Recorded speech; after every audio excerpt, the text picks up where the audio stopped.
And here I am. 2 years after my depressing affair, a year and a half after my divorce, 1 year of therapy, 22 words into writing my story, and I think I have writer's block. I told Dr. Thompson that I'm not a writer by nature, but he insisted. His idea, minus the psychiatric nonsense, is that by telling my life story, I can find a way to move it forward. Like my life is a fairy tale. As if I'm just a character. As if by writing about the worst mistake I've ever made, I can write myself a happy ending. Seems like bullshit to me, but Thompson is the one with the PhD and a 4.8 rating on Google reviews, and I'm the one who hired him, so I guess I should give him everything I've got. That said, there's no way in hell anyone will see this, including the good doctor. It's one thing to admit your ugliness and cruelty to yourself, usually at 1 o'clock in the morning, with a glass of white in your hand and 3 more in your stomach. But it's quite another to lance that wound in a beige room with Mondrian prints on the wall and a guy who looks like William H. Macy sitting across from you. Macy sitting across from you. This story is not about the proud moments of my life. It's about dark days, stupid decisions, and regrets. A lot of regrets. As for my happy ending, forget about it. Clarity won't change the past, and it won't change what my life is now. For some mistakes, there is no going back to the way things were, no release from the oxen. There is only honesty, regret, and, hopefully, understanding. At least, that's what I'm praying for. Because I desperately want to know why. Next chapter. The thing is, I have a quirk. Or rather, not a condition. More like a bit of a problem. I love cleanliness. When I was a kid, it was a problem. I grew up in a house full of boys, so for as long as I can remember, I was surrounded by dirt. Dirty dishes, dirty clothes, dirty sports equipment and football cleats strewn all over the house. My parents cleaned up as best they could, and as I got older, I helped too. But as fast as we cleaned up, my brothers cleaned up even faster. My parents threatened and punished, but even I knew they were soft-pedaling. I think my brothers tried to clean up after themselves, but it was always, I'll just leave my mitten here for a minute, or I swear I'll clean my shoes later. With 4 boys, a few minutes here, and a few minutes later there turned the living room into a living room that looked like a city dump. Because of my cleanliness issues and my brother's dirt issues, I was effectively banished from the living room, kitchen, and any other room the boys occupied. Fortunately, there was one place in the house where I could always hide from the mess. My bedroom. But I wasn't entirely comfortable there either. My mom, excited about finally having a daughter, had decorated it in her version of the perfect little girl's room. Pink 4-poster bed, lampshades, lace curtains, and ornate provincial-style furniture. For me, it was a different kind of clutter, a slightly more acceptable form of clutter. Needless to say, I was not a fan of it. I longed for clean lines, barren surfaces, neutral shades. When I turned 9, the official age for choosing bedroom furniture in the Collins household, I devised a plan to transform my mom's girly gulag into my ideal fortress of solitude. The first step was a trip to IKEA. Oh, IKEA. This is where I wish I was a better writer.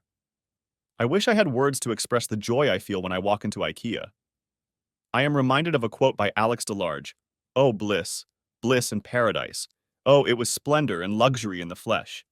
It was like a bird of the rarest celestial metal or silver wine flowing in a spaceship. Gravity is all nonsense now. When I floated, I imagined such beautiful pictures. Of course, Alex was a fictional gangster musing about Beethoven, and I was a disgraced divorcee musing about Swedish furniture, but the spirit is the same. I'm sure I don't have a drop of Scandinavian blood in me, but my little teenage heart was beating with delight as I strolled through the store's perfect little bedrooms, each meticulously furnished with the perfect amount of minimalist furniture. Everywhere I looked, there were straight lines and uncluttered spaces. Honestly, IKEA still makes my heart race. I spent most of the month leading up to my birthday drooling over the IKEA website, so before we even got in the car, I had already picked everything out. An hour after we went into the store, my parents and I walked out of there with a Billy bookcase, a perfect little Einol desk, and a retentive bed with drawers for all my toys and art supplies. In the basket, we also found a set of pre-vert panel blinds and an interrogator LED table lamp. A few hours of banging, screwing, and swearing, and my bedroom was ready. Looking at her, my eyes filled with light and my vision blurred. It was perfect. My father and I had created an oasis, a place of spotless surfaces and bright lighting, pastel colors, and industrial low-pile carpet. Everything is clean, everything in its place. I finally have the sanctuary I've been dreaming of. Of course, like any other sanctuary, there were uninvited guests waiting outside the gates. In my case, the barbarian horde consisted of my brothers, Ethan, Logan, Brendan, and Liam. I took precautions. I made the requisite "no boys allowed" sign on my door. To prove I was serious, I ditched the traditional pink color and printed it in a blood-red font with white Arial bold letters in 36-point size. And just in case they still think I'm kidding, I also signed it "I'm serious" in 14-point script MT bold letters at the bottom. It seemed to work. The barbarians stayed out of my room most of the time. There wasn't much of interest there for a teenage boy, and I'm sure the intrusive odor and the persistent odor of antiseptic spray upset their delicate sensibilities. When Brendan said my bedroom looked like an operating room, I nearly cried with gratitude. It was one of the few times with my brothers that I felt seen. In retrospect, I don't think he meant it as a compliment. Ethan, my older brother, was the first invader to break through the gate. His attack was caused by a pretty bad oral fixation. He had it pretty bad. It later developed into a pretty serious smoking habit. But at 15, he limited himself to chewing on things he found around the house. Things like pencil tips, pink erasers, and my Barbies. And apparently, chewing on my Barbies while watching reruns of Friends was just the thing to help Ethan relax after a long day of school and football practice. I discovered this habit of Ethan's when I tried to put on a pair of particularly cute Louboutin slip-on shoes on my endless summer Barbie, but they fell off time after time. Upon closer inspection, I discovered that Endless Summer no longer has toes. Before we go any further, a quick note about Barbie. Colombian musician Kali Uchis once said, "I'm not a Barbie doll. I'm just a multi-dimensional human being who likes to create things." I believe Kali Uchis can go screw herself. I know. Knee-jerk feminists tell us that Barbie is a terrible role model for little girls, causing them all sorts of eating disorders, high heel addiction, and obsession with RuPaul's Drag Race show. I respectfully disagree. Barbie is an underrated feminist icon. She's been a lawyer and a judge, a firefighter and a police officer, an astronaut and a president. She can do any job, overcome any challenge. And no matter what she does, she always has the right closet, tailored to her, admittedly. Unconventional body type. Every accessory is perfectly suited to her style, perfectly tailored to her figure, perfectly adapted to her needs. She is the toy of all toys, and despite her unhealthy obsession with the color pink, she is the perfect role model for any little girl and any aspiring drag queen. I still dream of Barbie's life, and I'm almost 30 years old now. When I discovered Barbie's legs were messed up, I ran to my mom, who yelled at Ethan, who pouted and resented me. Nothing happened for a few days, and then there was the stewardess dream Barbie with teeth marks on her toes. It all happened again, only now all four of my brothers were laughing at me for being a jabberwock. By the time Moondream Barbie's feet were in Ethan's mouth, I realized that whining to mom wasn't going to help, and I took it to the next level. I went to my dad's office. I walked into Dad's office, the dejected gait I portrayed whenever I wanted my parents to know I was really upset. Dad, immersed in his computer, waved me over and sat me down in a comfortable chair at the other end of the room, completely oblivious to my Oscar-winning performance. While Dad finished his work, I looked around. The office wasn't as clean and organized as my room. There were knickknacks on the bookshelves and a few stray stickers stuck to the desk. But underneath the cozy, lived-in atmosphere, I discerned a well-thought-out scheme. Everything my dad needed was at his fingertips. Printer next to paper, paper next to pens, pens next to him. I would have been a little harder on eliminating clutter, but I respected planning and organization. "Hey, Pumpkin," he said, finally looking up. Then he caught my facial expression, especially my lower lip, which bulged out enough to deserve its own zip code. "Hey, what's that?" I'd been holding back for a long time, so it all came out. "It's Ethan, Daddy. He keeps eating Barbie's toes." Dad's face turned red, and his mouth slammed shut. Seeing his expression, I felt vindicated. He, like me, was clearly stunned by the cruelty my dolls had been subjected to. Emboldened, I continued. "What should I do, Dad? Barbie's shoes keep falling off." Dad bit his lip and his eyes seemed to be watering. I felt a wave of kinship. Daddy understood. He hiccuped, said something inarticulately comforting, and hugged me. I could feel him trembling. I'd barely had time to tell him about Ethan's abuse of Barbie, and he was already crying. After holding me in his arms for about a minute longer, he pulled away and looked at me, his cheeks flushed, and his eyes filled with unshed tears. He sighed and smiled softly at me. "What do you want to do about it, sweetheart?" "I want Ethan to stop, Daddy. And I want to fix my Barbie's toes." Daddy nodded. "Well, fixing your Barbies isn't that hard. Just bring them to me tonight, and I'll see what I can do." Then his expression turned serious. "Fixing Ethan, on the other hand, might be a little more difficult. I assume you've already talked to your mom about it." I nodded. "And what did she say?" I folded my arms across my chest. "She yelled at Ethan. Then he did it again, and I told Mom, and she yelled at him again, and he did it again." He leaned back in his chair. "Sounds like the truth to me. Your brothers are a bit stubborn." He sighed. "And I guess you figured she'd probably talk to him, he'd probably apologize, and then it would start all over again?" I nodded again. Dad looked thoughtful, then leaned over to me. "Pumpkin, have you ever heard the saying that insanity is doing the same thing over and over again and expecting different results?" I shook my head. "Albert Einstein said that. He was a very smart guy. I bet you can guess what that means, can't you?" "I guess it means that if something doesn't work, you shouldn't keep doing it?" He stroked my head. "That's exactly what it means, kiddo. So if Mommy tells Ethan to stop, it won't make him stop, right?" He smiled at me, and I felt warmly happy. I loved it when Daddy talked to me like an adult, asking me questions and really listening to my answers. It made me feel important and in control. "I'm sorry, Pumpkin, but there's not much I can do that your mom hasn't done. We can punish Ethan.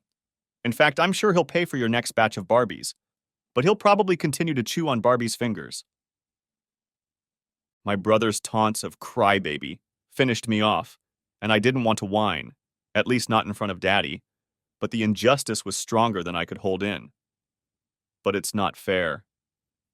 Dad sighed. "No, it's not fair. Sometimes things aren't fair." He paused for a moment and looked at me as if he were measuring me, deciding if I was ready for the harsh truth. I sat up straighter and looked him in the eye. "Honey, look on the bright side," he said. "If yelling at Ethan doesn't work and punishment doesn't work, then you have to find something that will work. How did Ethan find your Barbies?" "I left them in the TV room." His mouth pressed into a straight line. "So, let's get this straight. Ethan was in the TV room, probably watching CSI or something." "Friends." He nodded. "Okay, Friends. So he's watching Friends and sees your Barbie on the floor. Being in a chewing mood, he decides to pick her up and try her toes. Seems about right?" I felt my face frown. "Yeah." Dad rubbed his chin. "And what if Barbie hadn't been on the floor? What do you think he would have done then?" I blinked. I I don't know. Maybe he would have found something else to chew on?" He smiled slightly. "I think so too." He pulled me up onto his lap and hugged me. "Look, I know it's awful that your brother is ruining your Barbies, and it's even more awful that you have to find a way to fix the problem yourself. But now is the time to learn something important. Sometimes you're the one who has to solve the problems that are bothering you. So what are you going to do? Take out my Barbies? He nodded. Maybe make a special place for them? He smiled at me like I was a genius. That sounds like a good idea. Maybe one of the drawers in your new bed could be a Barbie drawer? I nodded. The idea was pretty appealing. Truth be told, I was into Barbie because of the accessories. She had all of them. And I could easily envision turning one of my drawers into the perfect post-apocalyptic style Barbie closet slash stash slash fashion bunker. I was already envisioning rows of Tupperware containers, each filled with different clothing items, beauty products, or accessories. How would I organize them by color? By size? By number of items? My head was spinning with the possibilities that were opening up. I smiled at my dad. Thank you, Daddy. I'll go check it out right away. Anytime, pumpkin. 2 days later, I had all the new Barbies Ethan had paid for. Each one had a full set of toes, and they lay in their hideout in neat rows, like perfect little soldiers dozing in their molded plastic sarcophagi. And, as I had envisioned, their accessories were stacked in stacks of matching plastic containers, from IKEA, that I mostly arranged by size, though I occasionally changed them by purpose. And sometimes by color, too. Everything was perfect. At least until a week later, when I discovered Barbie Malibu Dream without half of her legs on the TV room floor. I froze. What had happened? Had I left her unattended? Had I failed to protect my Barbie from the barbarian at the gate? I ran to my room. It looked pretty much the same, but I noticed that Barbie's crate was open and the sheet was pulled up. My face grew warm. There was no way I was going to let the sheet get caught like that. My hands clenched into fists. Ethan had tracked her down. I remembered my conversation with my father. Fighting wasn't going to help me. Neither would getting Ethan to pay for new dolls. My Barbie bunker was empty. Clearly, it was time to take matters into my own hands. Finding a new hiding place was easy. I constructed a box for my girls and hid it in a shoe rack in my closet. For a second, I wondered why Anne Frank's Barbie wasn't here, but then I dismissed it. Her clothes were too boring. My Barbies were safe in their new sanctuary, but Ethan still needed punishment. It wasn't even about Malibu Dream Barbies anymore. There was one place in the house where I was safe from the noise and mess of my brothers. One place where I could shut out the rest of the world. One place where I felt safe. And Ethan invaded it, stole from it, ruined my bed. And now he had to pay. Ethan was 6 years older than me, weighed twice as much as me, and was at least a foot taller, so beating him was out of the question. Getting revenge took strategy, not strength. Brains, not brawn. Determination, not teeth. And if it was truly effective, Ethan must never find out it was me. My mind was spinning with the thought of what his revenge on me might be. Maybe he'd go after my fingers. It took a few weeks, but I finally came up with a plan. Ethan had football practice every afternoon and most Saturdays. He would come home tired, throw his sweaty jersey, stinky cleats, and dirty pads in the living room, and then stagger to the kids' bathroom where he would shower and dry himself off with his towel, a black sheet that hung outside the bathroom door. 2 weeks after Malibu Dream Barbie lost her toes, I headed to the bathroom at 5 o'clock, about a half hour before Ethan usually got home from practice. But this time, instead of toilet paper, I used Ethan's towel, and I wiped myself thoroughly. By the time Ethan finished screaming, half the family was in the bathroom, and the other half in the hallway. He was crying and still wiping the brown streaks on his face with the towel, which only made them worse. Dad led Logan and Brendan out into the hallway while Mom whispered to him and tried to take the towel away. Dad closed the door. My parents never figured out which one of us did it. We were all suspects. As the oldest child, Ethan ruled with an iron fist, and I wasn't the only one struggling under his not-so-friendly dictatorship. We all had motive and opportunity. Unable to find a better solution, Mom and Dad resorted to the standard, "You're in trouble now" punishment of the highest order. They sent us all to bed early and told us there would be no dessert this week. In retrospect, I'm not surprised my brothers didn't think twice about trashing the house. My parents were really bad at discipline. That night, lying in bed, I felt I had my revenge, and I had gotten away with it.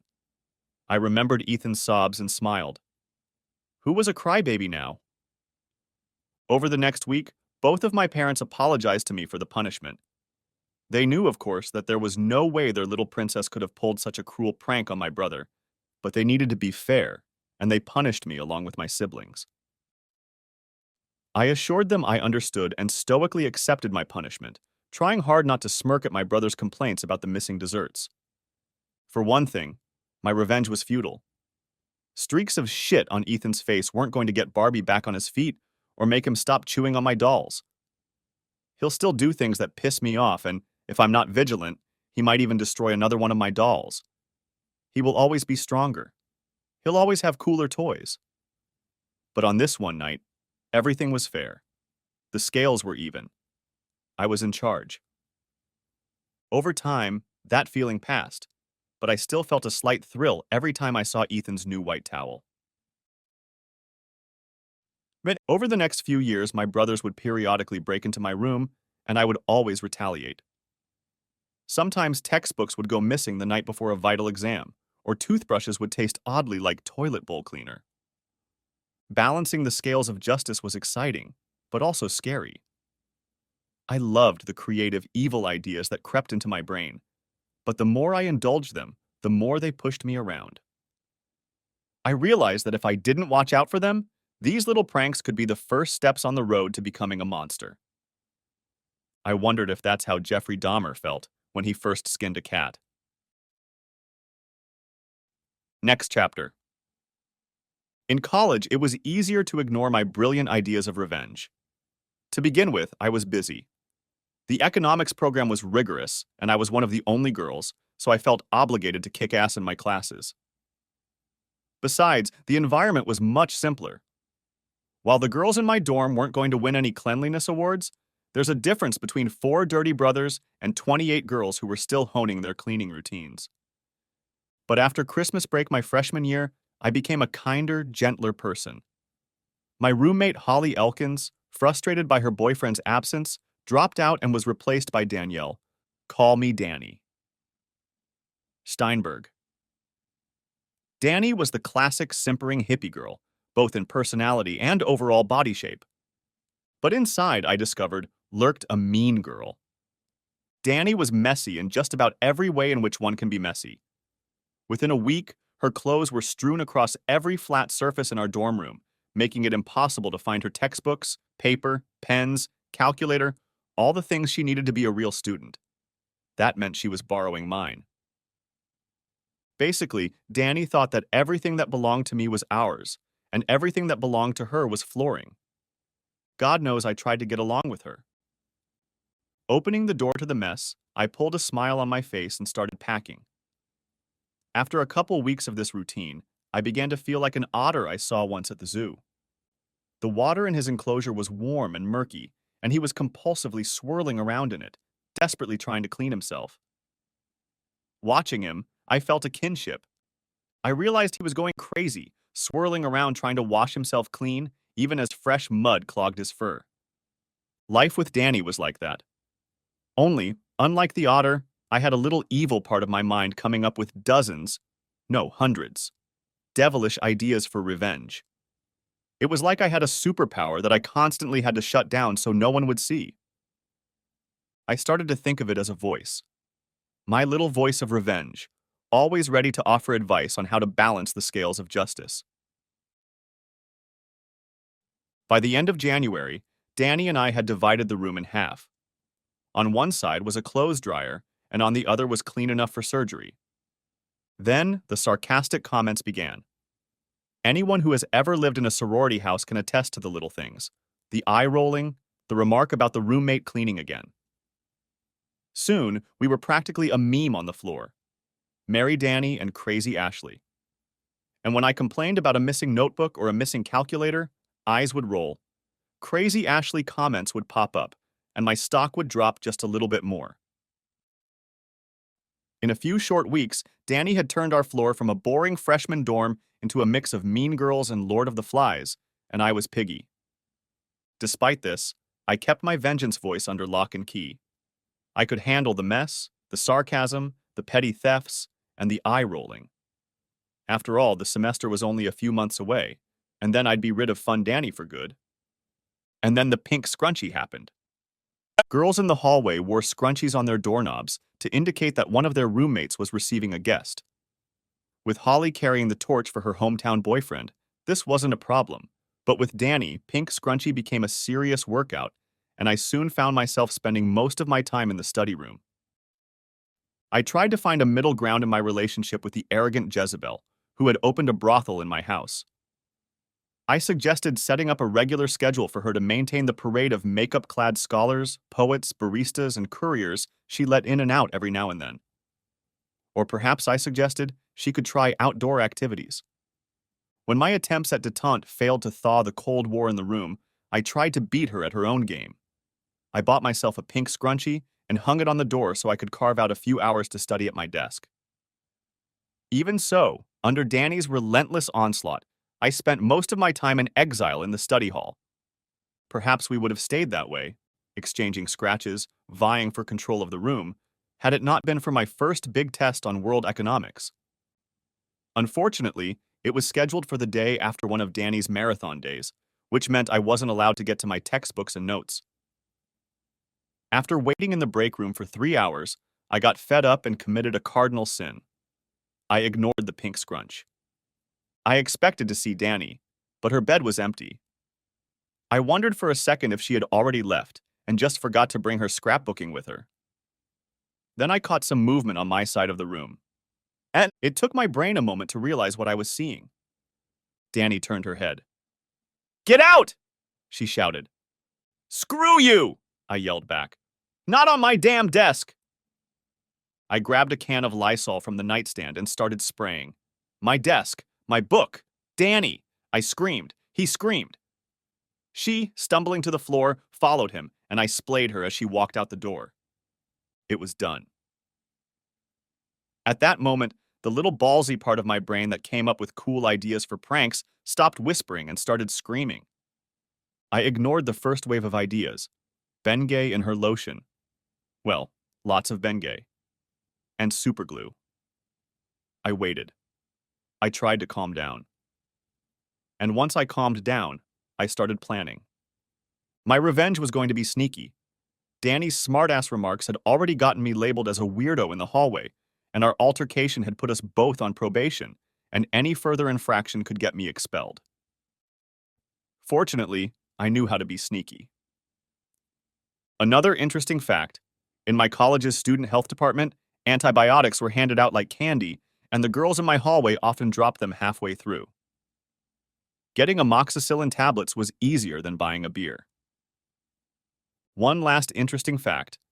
When antibiotics are mixed with juice, they become almost tasteless.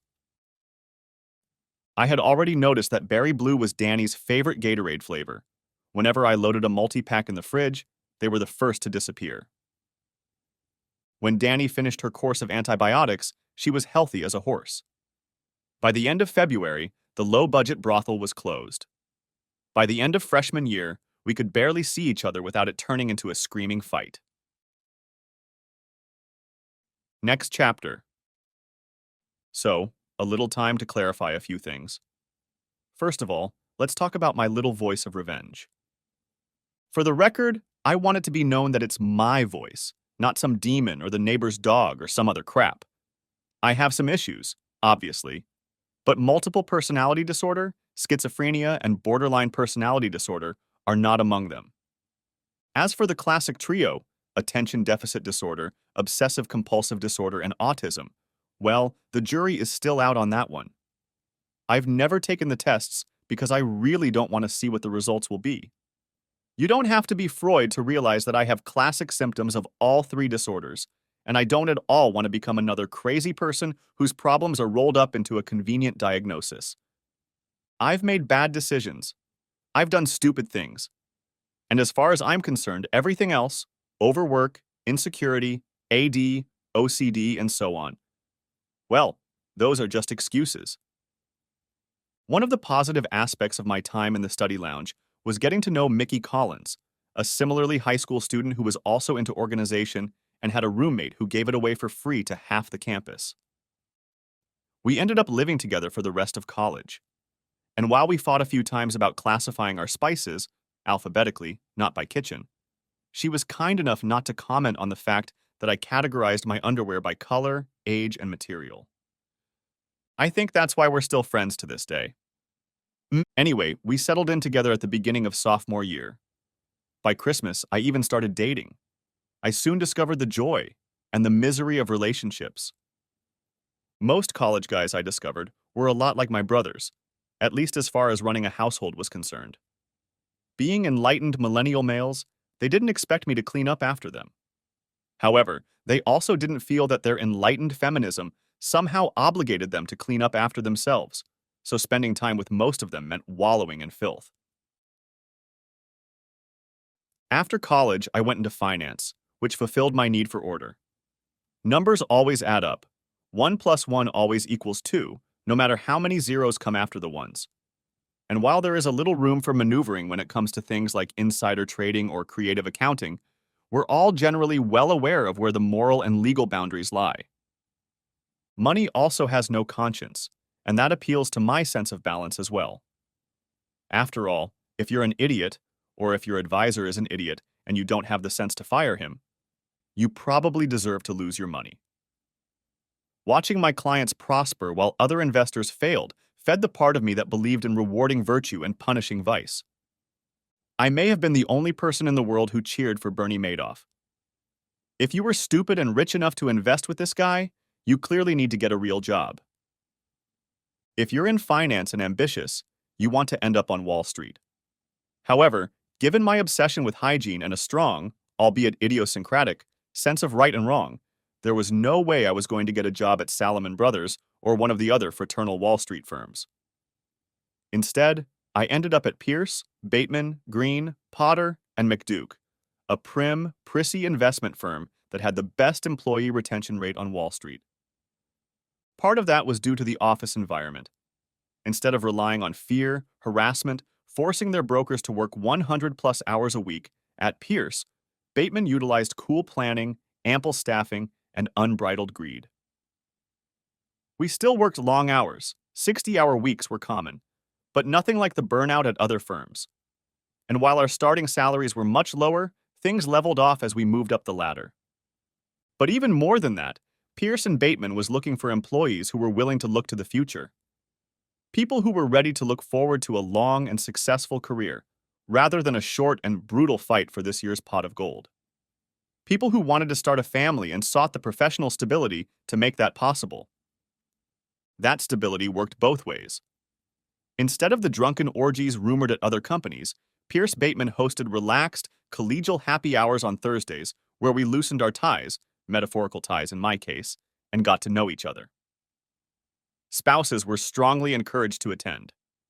Admittedly, Pierce, the family atmosphere at Bateman, was more reminiscent of the Corleones than the Cleavers.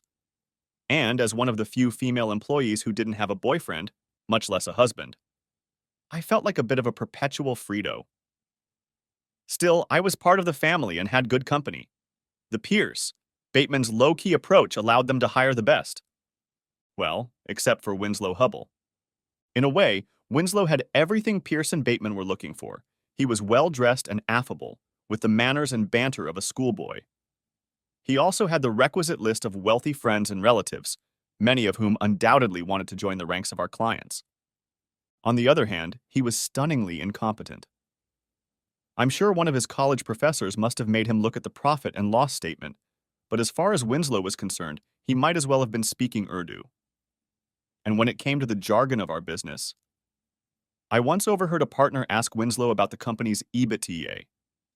EBITDA is earnings before interest, taxes, depreciation, and amortization, and it's one of the first metrics you check when you're researching a company. Anyway, Winslow paused, chuckled condescendingly, and said he wasn't sure. He'd never drunk domestic beer. The poor partner just stood there blinking. There was talk around the campfire that Winslow got his job thanks to his mom and dad. While I wasn't sure how true that was, I knew for a fact that the senior Hubbles had invested over $100 million in the firm. Moreover, I was one of the fund analysts tasked with making sure their money continued to grow at a healthy rate. On the surface, hiring Winslow was a monumental failure, but after working at Pierce, Bateman for a while, I realized that it was actually a masterful move. For the rest of the worker bees, Winslow was like a trophy, a visual reminder of what we were all fighting for. Sure, we didn't want to be his likeness. My goodness, he looked like 200 pounds of horseradish and mashed potatoes roughly molded into the likeness of a human being. But he was proof of what we could accomplish. If we work hard enough, make enough money, build enough strong clients, kiss enough ass, well, maybe our kids will be incompetent, bumbling morons and still be able to make six figures. Hell, that's the American dream, right? Despite the company's ban on working too long hours, I still managed to spend about 80 hours a week at my desk. I had nothing to do. When it came to dating, New York was a little better than college. Some men were a little neater. But if I wanted someone to woo, it looked like I'd have to settle for an older man. I decided to put the problem to rest and put up with the long hours at work and the occasional one-night stand. I decided that when my marital status started to interfere with my advancement, I would find an older guy who could clean up after himself. Well, or I'll look at mail-order grooms. Maybe Ireland is exporting? As for finding random one-night stands, Mickey Collins was a lifesaver. She lived in the city too, and dragged me to all the tacky, sweaty music venues around New York City. In fact, that's how I met my husband Charlie. We were at a We Were Promised Jetpacks concert, and I was carrying 2 solo cups filled with overpriced Budweiser when the crowd shoved it my way. I zigged when I should have zagged, and ended up with one of the beers on it. Luckily, it was my beer that ended up on Charlie's shirt. If things had turned out differently, we might never have talked, much less gotten married. I know this about myself, and I'm not proud of it. He was amazingly nice about it, much nicer than I would have been. And when he told me that I'd wet his third favorite shirt, so I definitely owed him a dance, I knew this was someone I should take seriously. I discovered that most people don't sort their t-shirts very carefully, and I began to appreciate those who do. Of course, dancing was also a plus. When I saw Charlie's apartment 2 weeks later, I knew I had fallen in love. Everything was from IKEA, from the screamy LED lights to the scub drawer organizers. I also admired the way he rolled up his socks and arranged them by color.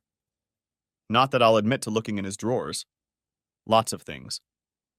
And while he was willing to put up with the standard series of boring conversations and corporate bragging, he seemed to truly blossom after he met Marty Hubble, Winslow's wife. Watching their conversation at the corner table, I sometimes felt a prick of jealousy, but mostly I was grateful for a husband who was willing to work so hard to help my career. He even allowed me to invite almost his entire office to our wedding, which took place about a year after we met. On the work front, the wedding was also a boon. When the ring came along, I had already been working as a junior analyst for 3 years, which was putting me on a deadline for a promotion to full analyst. The promotion came 2 months after the ring. I want to be clear. Although Charlie helped me at work, that's not why I fell in love with him, and it's certainly not why I married him. Why did I fall in love with Charlie? It's another place where I wanted to be a better writer. With him, I was either wild and outrageous, or rude and athletic, or yes, buttoned up and organized. I was more than I thought I could be, and he was more with me too. There was something between us that had no name. As vulgar as it sounds, I felt complete. I had a man who saw all of me and still loved me. A man who soothed my wounds and supported my weakness. There are no words for it, and those terms you hear. My other half. The wind beneath my wings, the yin to my yang, don't even reflect how deep it felt to be part of the Charlie and Ashley couple. It was safe. It was exciting. It was like it turned up the volume on the world, making everything more real. Which is why, 2 years after Winslow, Charlie remains the only man. The only man I've ever loved, and the only man I can imagine. And yes, Given how this story began, the irony is not lost on me. Next chapter. Of course, we still had pitfalls and obstacles. Just because I fell in love, learned a lot, and married the man of my dreams doesn't mean I became a different person, or that my destructive tendencies magically disappeared. Quite the opposite. When you pack two determined, somewhat obsessive cleaners into a 400 square foot apartment, essentially a 20-foot square box, you have some friction. Add to that two high-pressure jobs that left Charlie and I exhausted by the end of the day, and then add the lack of time to clean up during the week. This is not a recipe for domestic bliss. I kept a close eye on my need to control, but completely overlooked a more important, and ultimately more damaging, trend. Over time, as I channeled all my energies into climbing the hill to senior analyst, I began to see Charlie as my life support system. When I came home from work, he was the person who kept me energized. When I needed help with a project, a different perspective on a problem, someone to run a last-minute errand, or just give me a hug and make me forget about everything in the world, he was there. He was there everywhere. Taking care of me wasn't Charlie's responsibility, but he took it upon himself and I let him. I started to forget that loving me was something Charlie chose to do, not something he was paid to do. And when I forgot that, I started to love myself a lot less. And that's how the pants episode happened. Next chapter. First, let's get this straight. The pants episode wasn't entirely my fault. When you have two clean-cut weirdos living in a tiny apartment, it goes without saying that you end up with a pretty strict housekeeping routine. Every Saturday morning, we combed the apartment from top to bottom, and every 2 months we did a real purge. We'd take a few bags to the dumpster, a few bags to Goodwill, and then shake our brains out in the middle of the newly vacated, freshly vacuumed living room floor. It was one of my favorite traditions. The morning in question was cleaning day. It started with us turning in a huge load of laundry to the laundromat, which meant both of our laundry bags were involved. 3 of my favorite dresses needed to be taken to the dry cleaners, and with no laundry bags, I put them in a garbage bag. Yeah, I know. What kind of idiot puts her favorite dresses in a garbage bag on trash day? But even so, did it never occur to Charlie to check the bags before throwing them in Goodwill? Yes, Dr. Thompson, I know. Shifting the blame. I was burdening my husband with a heavy workload on Saturday morning. Checking the bags was my job. But still. And yes, I overreacted. Perhaps I shouldn't have yelled at him. And when he ran out of the apartment, a smart person, a rational person, might have realized she was a little overreacting. A rational person would have stopped there. And no, I wasn't rational. In retrospect, I definitely shouldn't have waited until he was asleep and then thrown away all 12 pairs of his pants. And the next morning when he texted asking where his pants were, I also shouldn't have texted back, "Check at Goodwill." The smirking emoji was too drastic a move. So yes, I bear most of the blame. Most of the blame. Maybe even all of the blame. But in my defense, there was a bright side to this pants fiasco. Charlie had a lot of gaudy pants from Uniqlo and H&M before the purge. Colored jeans, shiny polyester pants. Sure, his job wasn't up to the same standards as mine, but you dress for the job you want, and his Uniqlo chinos said his dream job was working at the post office. Yeah, I know. Look, it's hard to get away with making excuses. I ended up undermining my husband's trust and ruining our marriage. And that's not the worst part. The worst part was that the pants episode triggered something in me. It had been years since the Donnie Steinberg incident. Years during which I had kept most of myself on a leash. And while I was appalled by my behavior, some part of me, a bigger part than I'd like to admit, felt like it had been let out of prison. In retrospect, I can say that Charlie took the whole pants thing incredibly calmly. He probably would have been entitled to walk out the door, or at least show up to my work happy hour in cropped sweatpants. But no, he bought himself new pants, had them tailored, and dutifully walked into 3 Olives, looking like the perfect model of the modern male financier. Apologies to Gilbert and Sullivan, of course. But while things seemed to be getting better, There were still problems bubbling beneath the surface. We should have talked about it. Instead, Charlie treated me silently for 4 days. It was effective. He was a talkative man, and his silence was louder than most people's screams. Without words, it told me that he was seriously angry. The only thing I didn't realize until much later was how deep that anger was. Still, I slowed down. I didn't stop completely. After all, the little revenge voice was free, and he was hungry. Instead, I started looking for little things to punish him for, and then pulling little pranks to even out the scales. Filling the sugar bowl with salt. Stealing the book he was reading. Taking all the marshmallows from his Lucky Charms. Little revenge for little things. Over time, we slowly returned to normal, or at least the new normal. Replenishing our closet for a couple months wiped out all our expenses, and we had to look for free activities. Or rather, I had to look. As punishment, I took it upon myself to plan our calendar. I discovered free concerts in central parks and tracked down the best musical acts on the subway. $2.75 subway fare for live music. I sought out weird little museums all over the city and tracked down their free admission days like I was a Catholic mom with 10 kids and 5 bedrooms. We picnicked in cemeteries and lounged afternoons on city beaches. We talked and laughed and discussed our big dreams and our least favorite foods, and the fact that most modern art is a joke. We became closer than ever. And then Caitlyn Khan happened. Next chapter. I won't even pretend that my reaction to Caitlyn was rational. When I met her at a 5K race sponsored by Charlie's company, she launched voices I didn't even know existed. There was my familiar voice of revenge, plus the voice of jealousy, the voice of insecurity. A totally freaking irrational voice. The thing is, Caitlyn was really nice. She was a little shy and seemed to feel a little awkward in her thin sweatshirt and tights. I think she pointed out at least 3 times that these were not the usual thick sweaters and corduroy pants she wears to the office.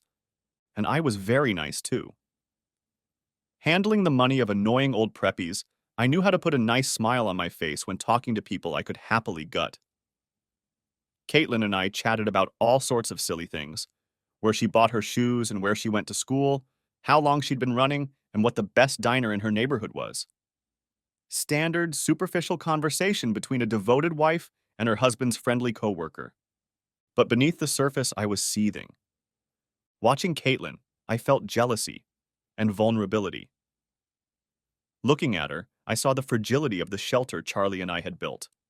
I wanted to lock the doors, to board up the windows, hide my Barbies. I'd been to Charlie's office Christmas parties and met his coworkers, but that's when I first realized, really, deeply realized, that he had a whole other life besides me. A beautiful woman who looked up to him, colleagues who relied on him, a job that mattered to a lot of people. At Pierce Bateman, Charlie was the handyman who came to weekly happy hours to support me. Every Thursday, he watched me flirt and make my way through a crowd of men who were pretty hot, if you liked strong chins, expensive suits, and inflated egos. He knew everything about my world, from the pet names of my coworkers to the due dates of my projects. God, when I think of how much time he spent talking to Winslow with a fake smile on his face while that slimeball was humbled and not so humbled, I think maybe Charlie deserves a Nobel Prize. Or at least sainthood. But when it came to his work, I was the absentee wife. I didn't know if his company had happy hours or if he attended them. I didn't know about his work projects or even what he was doing. And then a horrible thought occurred to me. What if the only reason we'd gone to the Central Park race that day was because I was a runner and Charlie knew I'd have fun? I felt the blood rush from my face. What did it say about our relationship that I only came to his events when I liked them? I thought I heard thunder in the distance, a storm on the horizon, threatening to destroy my perfect life. Watching Charlie with Caitlyn, I realized that my willingness to overlook half of Charlie's life had left the door open to potential predators. A smart person, a rational person would have taken advantage of the red flag and looked a little deeper into her husband's work life. As for me, all I could focus on was the fact that a beautiful woman was casting masculine glances at my husband and he wasn't pushing her away. My jealous side was saying, "Oh man, no!" And my little revenge side was hatching the idea of cutting her hair, one strand at a time. No scissors. As for my rational side, she seemed to be packing for a trip to Rio. As we walked back to the apartment, I stared at Charlie in silence. I'm sure he could see my anger in the angle of my jaw and the stiffness of my stride. When we finally talked, he'd done everything right, minimized his relationship with Caitlyn, talked about how much he loved me, flirted until I was, well, not happy, but at least calmed down. How did he put up with me? How could he tolerate my behavior? Even after 2 years with Dr. Thompson, I still can't figure it out. When I got home, I did exactly what you would expect a jealous, immature, guilty wife to do. I had fun with him. Maybe I hoped I'd leave him so devastated that he'd have nothing left to give to Caitlyn or the other women in his office. I decided to pay more attention to my husband, and in the meantime, remind him of where he belongs.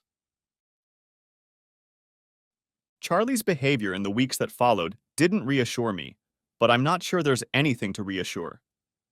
The voice of vengeance went crazy, reminding me over and over again of how Caitlyn looked at him like a munificent cow. Not to mention the way she and Marty Hubble huddled together at happy hour, or the admiring look he got from the barista at our neighborhood Starbucks.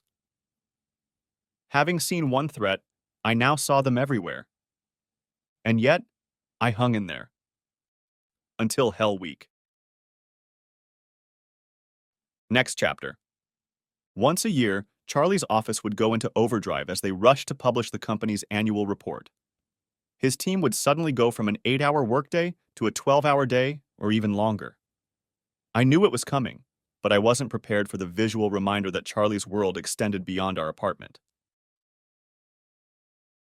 Our marriage. On the first day of Hell Week, Charlie came home about 4 hours late and looked terrible. The last shreds of my rational side whispered that his dirty clothes, 1,000-yard stare, and obvious fatigue were all indicative of a long, brutal day at work. Meanwhile, jealous me stood there with a mouthpiece and shouted that being exhausted and being well entertained are very similar. And the not-so-rational me, the new girl who showed up around the day of Charlie's 5K, heard the thunder, felt another earthquake roll through our cozy, comfortable oasis, and finally lost my temper. I still blush when I think of my poor husband, wobbly on his feet as I scolded him for coming home late from work. How many times had I come home 1, 2, 3 hours late, irritated and tired, demanding that he please me? It doesn't matter. I'd heard the rumbling, seen his cloudy eyes, and was in no mood to reason straight. Before I let him crawl into bed, I made him promise that no matter what, he would respond to my messages within 10 minutes. But even then, I knew I was going to extreme measures. God, I was confused. But here's the thing, and I'm pretty sure I'm not blaming the victim. I wasn't alone in this. Charlie was there too. That week. I mean, that first night. Would have been a very good time for him to talk to me about my behavior. Maybe he should have told me I was acting crazy. Or for that matter, he could have pulled out a pair of pants and just thrown me a meaningful look. Maybe he should have suggested I see a counselor. Or maybe he should have just yelled at me. I was counting on Charlie to provide a happy, stable home for us, even if it led to conflict. Perhaps that's unfair, but it's also true. Sometimes, I think, loving someone means telling them to clean up their act. But instead of calling me to order, Charlie did his best to placate me, which in turn fueled the beast. Looking back, I realized that he was so malleable because he cared about our relationship, but at the time, I wondered if he was giving in so quickly because he was tormented by his conscience. I had no way of finding out what was going on in Charlie's office. Hiring a private investigator would have been too expensive, and other options like hacking into his cell phone, bugging his backpack, or installing a keylogger on his laptop weren't very useful either. After all, any communication with Caitlyn was going to have to be face-to-face, away from the nearest convenient recording device. The only real solution was to become Charlie's probation officer, which I did. I texted him constantly, trying to catch him in the act. When he kept texting me back, I should have calmed down. After all, he clearly wasn't cheating on me, right? But no, I still couldn't shake the suspicion that somehow, some way, he was still managing to have fun with someone behind my back. Instead of dispelling my doubts, each of his replies only reinforced them. In the morning, when Charlie finally didn't show up, I was almost relieved. Suddenly, all the tension was gone. There was no reason to worry anymore, no reason to hold back the lust for revenge. Charlie had made his decision, and all that was left was to devise a plan to restore balance. Next chapter. From what I've heard, people usually cheat because they don't respect their spouses, or they seek control, or they have some sort of, oh my god, I'm getting old, and I need to entertain some strange guy pearl-clutching syndrome. None of those options applied to me. Well, maybe I had control issues. Okay, maybe I had a lot of control issues. I saw Charlie as my man and taking care of me as his job. And I didn't feel cared for, so I took it upon myself to balance the scales. Yeah, maybe there was a respect issue here too. Of course, I didn't see any of that at the time. All I saw was a husband who didn't socialize with the woman and a few unaccounted for hours in the office. An office that was full of closets and empty conference rooms. An office just a couple blocks from the Liberty Inn, an hourly hotel on the west side that claimed to be the backwater of New York City. How long had it been since Charlie and I had visited the Liberty? Since the pants episode? And how hard would it have been for him and Caitlyn to go out and get laid? And since we haven't had any afternoon pleasures, how likely is it that he's burning the sheets with a strange woman in a hotel we know nothing about? Hell yes, the jury exclaimed with glee, their verdict unanimous. Burn him. Burn it. Restore the balance. But even as I decided that balance had to be restored, I realized that having an affair wasn't that easy. I didn't want to turn things the other way. I already felt bad enough that Charlie was cheating on me. Us. But if I were to have fun with someone else, things would get complicated. Then I would be the cheater, and Charlie would be justifiably vengeful towards me. And that would start the cycle. This wasn't about destroying my marriage. This was about saving it. At least that's what I told myself. There were logistical issues, too. My job had me chained to my desk, so I couldn't go trotting around the financial district looking for someone to take home. What if I couldn't control my new lover? What if he passed something on to me? So many variables, so much clutter. God, I hate clutter. I've heard that a lot of romances start in the office. It's not hard to see why. There's opportunity, temptation, interaction, and lots of horizontal surfaces. If I were looking for a real romance, if I wanted to cheat on my husband, maybe develop feelings for someone else, generally have my world rocked, my office would be a universal place to shop. While Pierce, Bateman had no physical fitness requirements or minimum hair products for employees, the office was full of gym rats with heads full of high-end protein gels and curl creams. Trouble is, the place was also full of egomaniacs, the kind who claim that they are the ones who decide whether to start or end an affair, and whether or not to throw it in a cuckold's face. The kind of egotists who delighted in conquering a woman and were prone to whispering about it in the office and at weekly get-togethers. The kind of egotists who wouldn't hesitate to destroy my career and marriage for bragging rights. I needed to find a puppet, a guy I could control, who would be happy to get some weirdness, who wouldn't interfere with my emotions, and who I would have no problem dumping when the time came. Ideally, someone from the office. I needed Winslow Hubble. He was perfect, unattractive, not too smart, a total badass with a lot to lose, and not smart enough to realize I had a lot to lose. Plus, screwing him would make Marty Hubble a head shorter. At least in my mind. Just like that, 6 days later, I found myself staring at the ceiling, wondering if my husband had replaced the smoke detector. Next chapter. Sometimes you hear about cheaters who don't expect to get caught and are surprised when their loving husband or wife starts yelling, screaming, and throwing things. That's not about me. On some level, I guess I always expected Charlie to get caught. I imagined he'd get upset with me. I'd retaliate by lashing out at him with rage about Caitlyn and Marty. We'd have the big fight we so desperately needed. and eventually return to some sort of equilibrium. I'll dump Winslow, Charlie will calm down about Caitlyn and Marty, and we'll move on together. It was a beautiful dream. I'd bet everything on Charlie's endless love for me, his reasonableness, his willingness to work things out. I never imagined that he would just end my relationship. But that's exactly what he did. And this time, I didn't have a backup plan. When Charlie sent me that video of me and Winslow, I almost lost my lunch. It was so disgusting. Was Charlie laughing at me? Was he crying? The embarrassment lasted a few minutes, and then I was filled with anger. How dare Charlie throw Winslow in my face? How dare he threaten me with divorce over this? Didn't he know the ordeal I'd gone through to keep us together? How hard was it to find a way to forgive his cheating without compromising myself? Oh my God. The fact that I let that filthy bastard inside of me? Just because Charlie had a video and I didn't, how the hell could he hold a high position? I felt like I was on fire, burning with anger. And to make matters worse, Charlie hadn't even deigned to stay home where I could yell at him, threaten him, attack him, cry on him, make him love me. That first night, I broke a few things.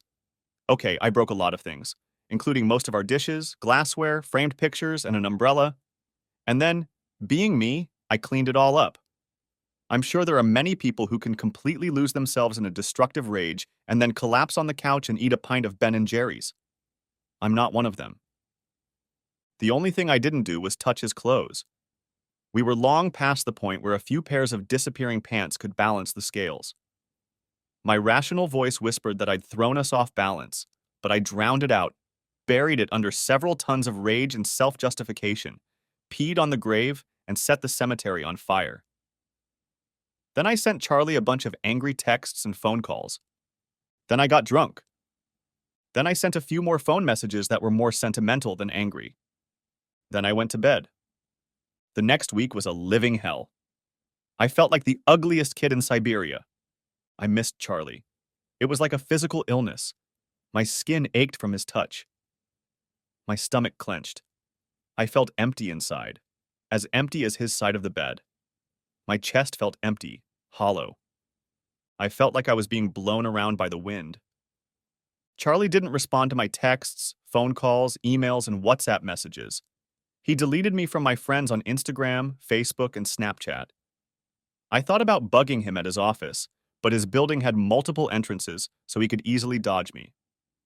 I called his mom, who was clearly cool, and his dad, who didn't even bother to answer the phone.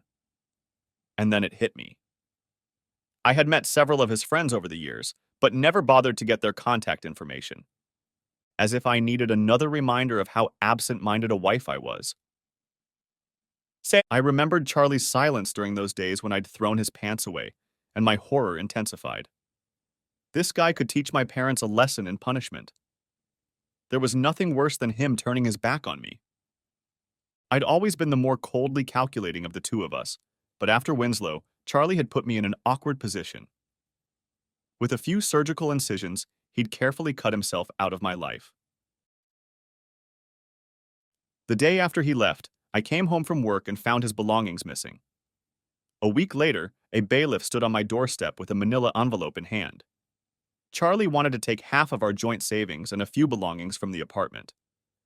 We would keep our own retirement accounts, and he offered to let me keep all the furniture. It was a fair deal, perhaps even a generous one. It's the kind of deal one offers when they want to get things over with quickly. I was furious. I went back to his parents, but I got nothing. Charlie talked to my parents, and they weren't much help either. Dad said he was disappointed in me, and Mom cried. I wondered if they were trying to figure out a way to send me to my room and deprive me of dessert. I didn't have enough money to hire a good lawyer, but I did everything I could to delay, waiting until the last minute to respond to his divorce petition, demanding a hearing, demanding counseling. I couldn't stop the process, but I slowed it down.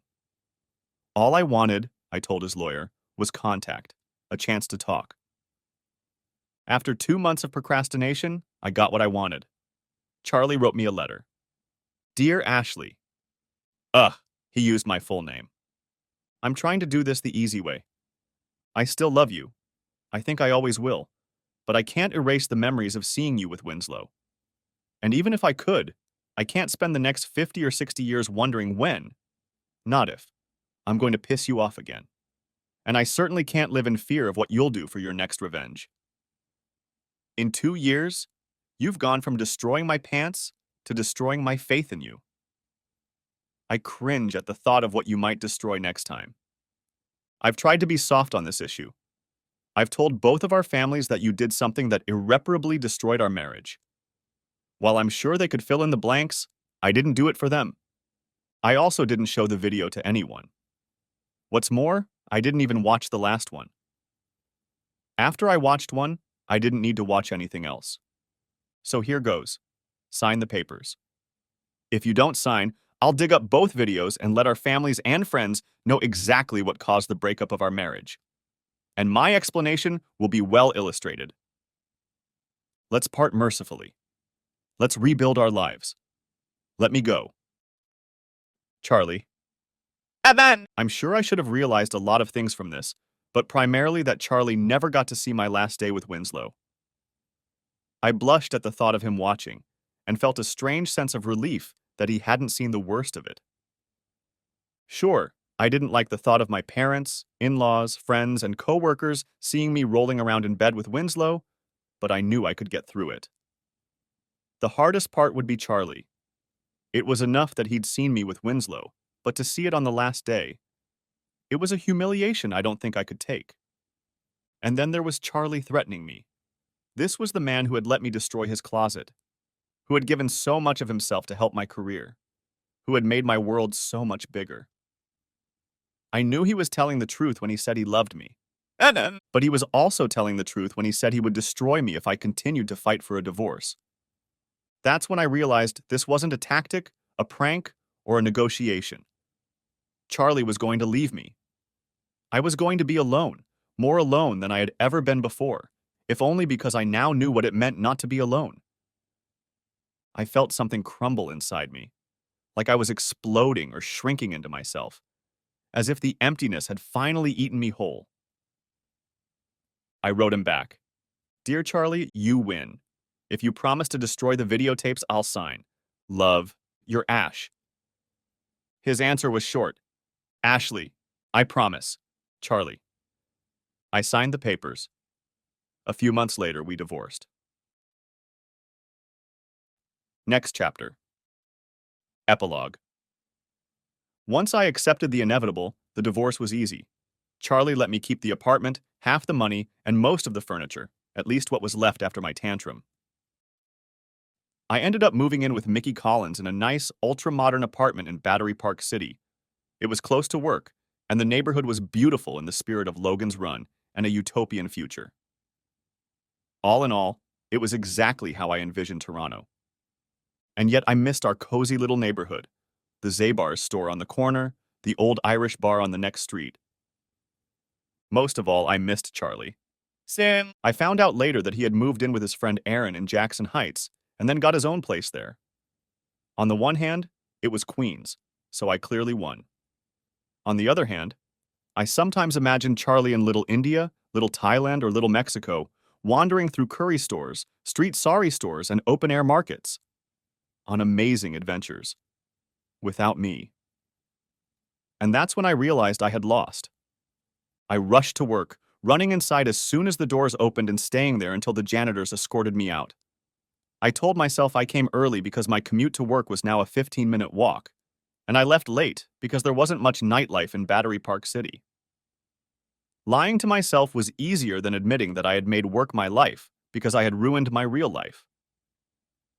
Winslow had been trying to date me for months, but it was easy for me to talk him out of it. I said I didn't want to mess up the divorce case, that I wasn't ready, that work had gotten me down, that I was depressed. All the standard excuses. And he, being Winslow, would nod his head, say, yes, that's reasonable. And look at me with puppy dog eyes, letting me know what he wanted. After 6 of our afternoon meals together, the puppy dog eyes had no effect on me. Marty Hubble still came to happy hours at 3 Olives. She seemed normal, but there was a sense of sadness about her. Perhaps it was partly because, with no Charlie to keep her company, she was forced to hang out with the rest of the wannabe trophy wives from Aqua Mist. Sometimes she would look at me, and I could see something in her eyes.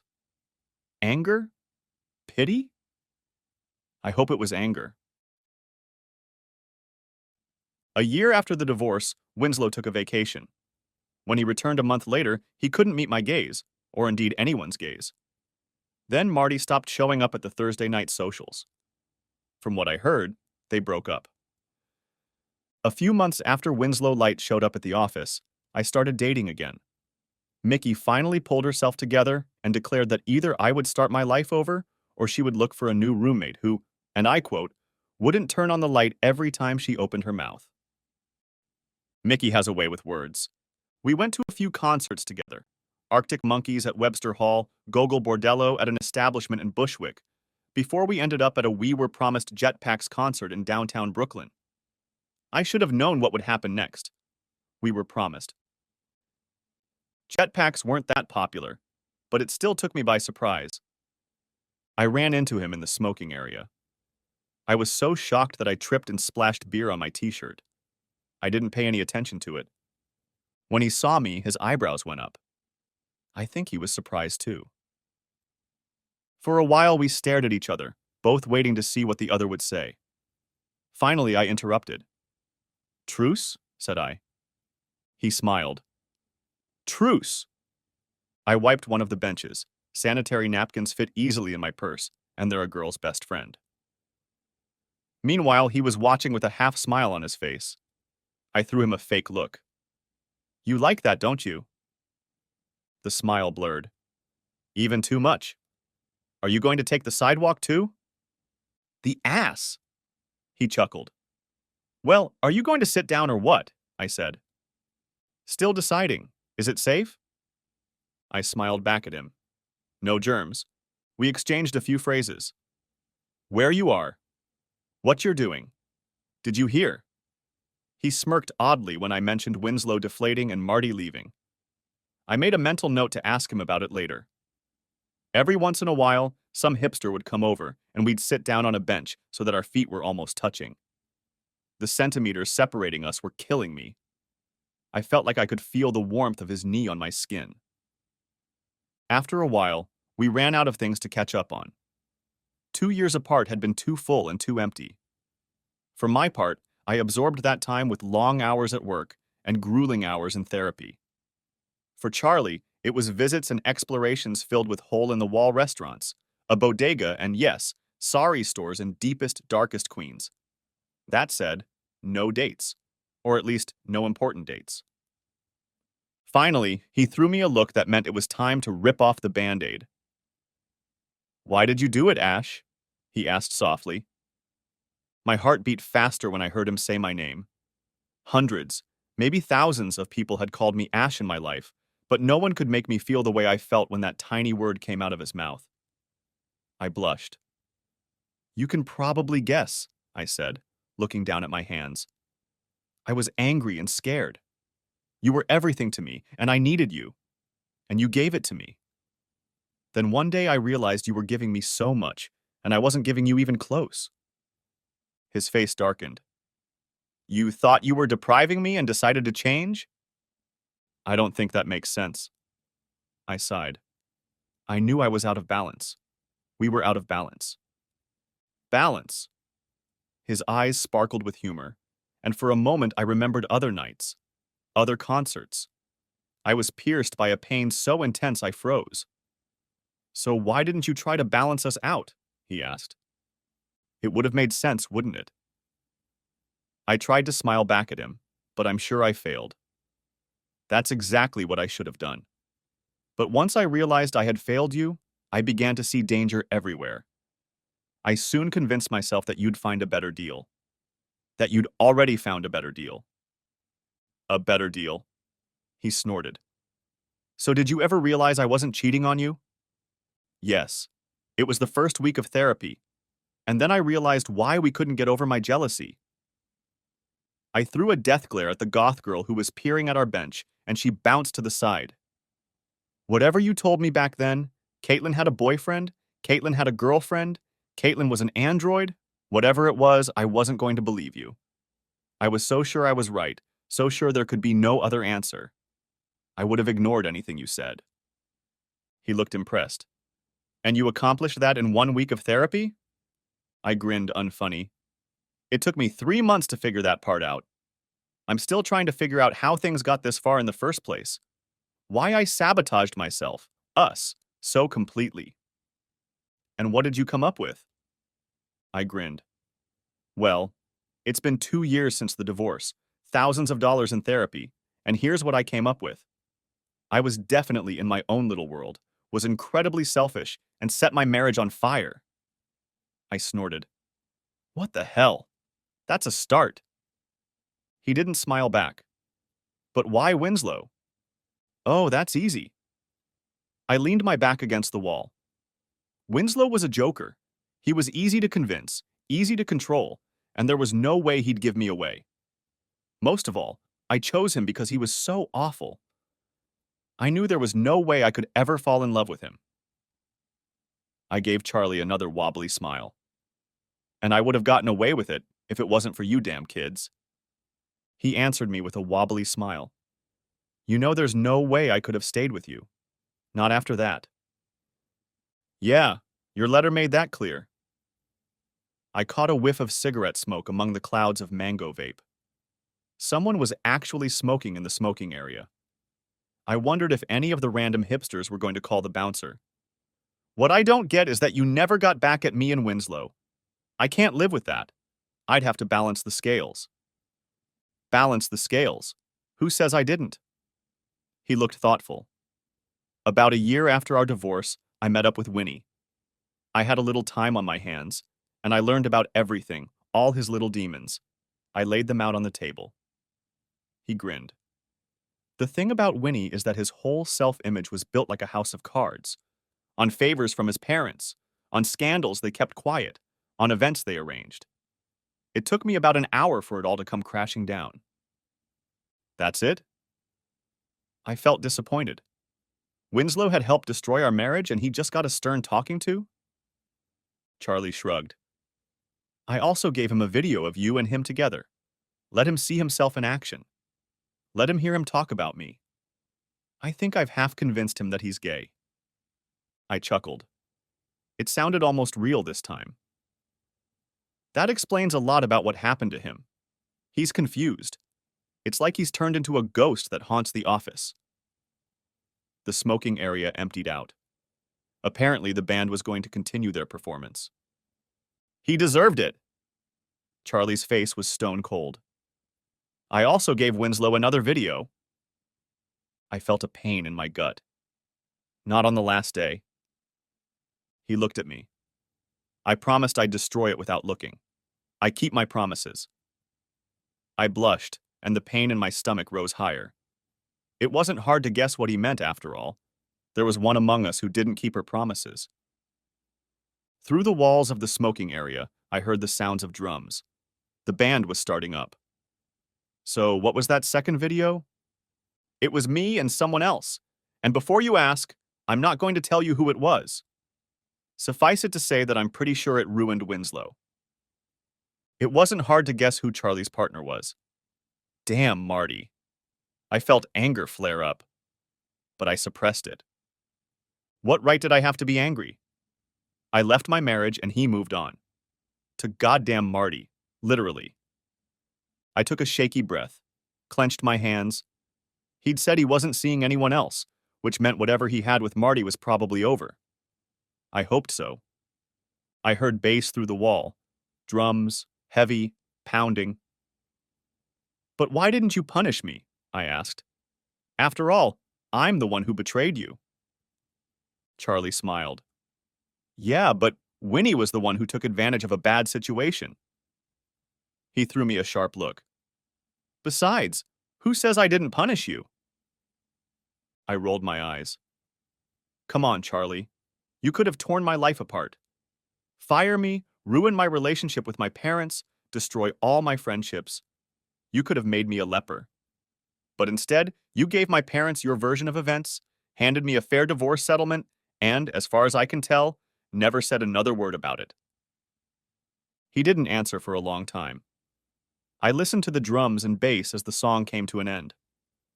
How do you punish someone you love, Ash? How do you decide what's fair?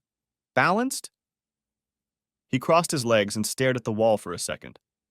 It was the pensive face he made when he was trying to find the perfect words. I missed that look. I saw the video. The one from the 5th day. I saw how bad you felt. But you made it through it anyway. I looked at my hands. They were a blur. I thought I had to. My voice cracked. To balance. He smiled again. But this time the smile was dark. It didn't reach his eyes. You know, I did get a little revenge after all. I froze. You haven't watched The Last Day, have you? Damn it, Ashley, I made a promise. I blushed. I'd never heard him so angry. Then what? What did you do? A new song came on. I heard the bass, the beginning. He looked at me as if deciding whether to say the words. Finally, he squared his shoulders. That last day, I watched the video around 11 o'clock in the morning. Yeah? And I called you at 6:30 that night. I don't understand. The cameras were wired so that when they were activated, I would get a notification on my phone. That last day, the notification came at 5:15. Understanding came. So on the last day, you were able to stop. Yes, I had about 6 hours to stop it. 6 hours where I thought about calling you and letting you off the hook. Thinking about how far you'd go to punish me. Thought about the punishment I deserved. And you let me go through with it. I felt my face redden. For 6 hours. Uh-huh. The song was in full swing. I could almost hear the words. The singer's Scottish accent came through the wall. But why? How? You were acting crazy, Ashley. I couldn't punish you for being crazy. His eyes went hard again. They were so dark, so cold. But that doesn't mean I couldn't let you punish yourself. I shuddered. Winslow's dirty finger, dropping it on the floor, scratching my skin over and over. Charlie could have stopped all of this with a phone call, but he didn't. He decided I needed to be punished, and I couldn't bring myself to honor his request. I felt out of place. I was angry, very angry, and somewhat impressed. In the end, admiration took precedence over anger. Charlie's revenge was exactly what I would have done.